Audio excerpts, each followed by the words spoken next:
सुप्रभात बच्चों। आज हम कवि रसखान जी द्वारा रचित सवैया नामक पाठ का अध्ययन करेंगे। बच्चों, सवैया एक वाणिक छंद होता है जिसमें 22 से 26 वर्ण होते हैं और यह ब्रज भाषा में बहुत अधिक प्रचलित है। कवि रसखान जी का जन्म सन 1548 में हुआ था। इनका मूल नाम सैयद था, सैयद इब्राहिम था और ये दिल्ली के पास रहने वाले थे। ये एक मुसलमान परिवार में पैदा हुए थे। मुसलमान होते हुए भी ये श्री कृष्ण के परम भक्त थे। ये उन्हें बहुत अधिक मानते थे और इनके सन 1628 ईस्वी में इनकी मृत्यु हो गई थी। अब हम पहला सवैया पढ़ेंगे।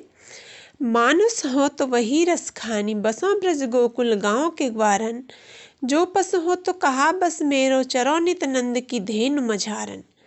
पाहन हो तो वही गिरी को, जो कियो हरि छत्र पुरंदर धारन। जो खग हो तो बसेरो करो, मिली कालिंदी कूल कदम की डारन।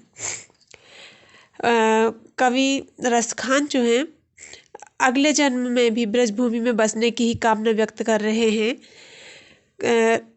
ब्रजभूमि के प्रति अपना अनुराग प्रकट करते हुए वह कहते हैं कि यदि अगला जन्म मेरा मनुष्य रूप में हो तो मैं श्री कृष्ण के गांव गोकुल में निवास करूं और एक ग्वाले के रूप में ग्वाले के रूप में रहूं।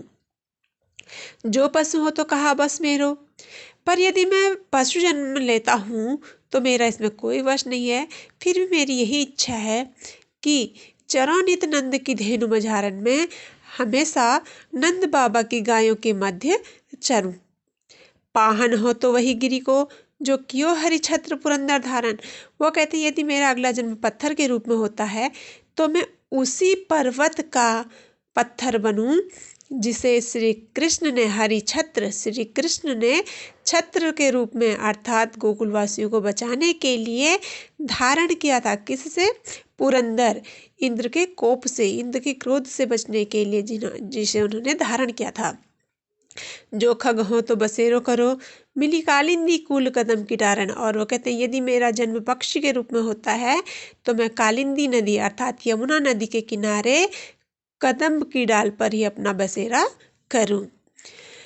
या लकुटी और कामरिया पर राजती हूँ पुर को तजिडारों। वो कहते हैं कि यदि मुझे श्री कृष्ण की लाठी और कंबल मिल जाए तो मैं तीनों लोगों के राज्य को त्याग दूं।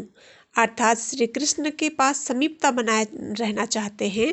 वो कहते हैं कि यदि तीनों लोगों का सुख भी मेरे पास हो तो मैं श्री कृष्ण की लाठी और कंबल के लिए उसे त्याग दूं।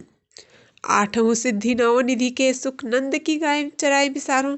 और मुझे यदि नंद बाबा की गाय चराने का सुख मिल जाए तो मैं आठों सिद्धि और नौ निधि के सुख को भी उसके लिए त्याग दूं। रसखान कबो इन आखिन सो, ब्रज के बन बाग तड़ाग निहारो। रसखान की बहुत हार्दिक इच्छा है कि वो ब्रज के वन, बाग और तालाब को अपनी आंखों से निहारना चाहते हैं, अर्थात श्री कृष्ण के समीप रहना चाहते हैं। और आगे कहते हैं कोटिक एकल धौत के धाम, करील के कुंजन ऊपर वारों। मैं करोड़ों, कोटिक अर्थात करोड़ों सोने चांदी के महलों को, धाम बने महल भवन, करील के कुंजन ऊपर वारों, मैं करील की झाड़ियों के ऊपर कुंज हैं, लताएं हैं, उन पर उनको न्याछावर कर दूं। बच्चों, अब इससे संबंधित कुछ प्रश्न उत्तर हैं जिन्हें मैं आपको एक अभ्यास वर्कशीट के रूप में दूंगी और आपको उन्हें करना है। ठीक है।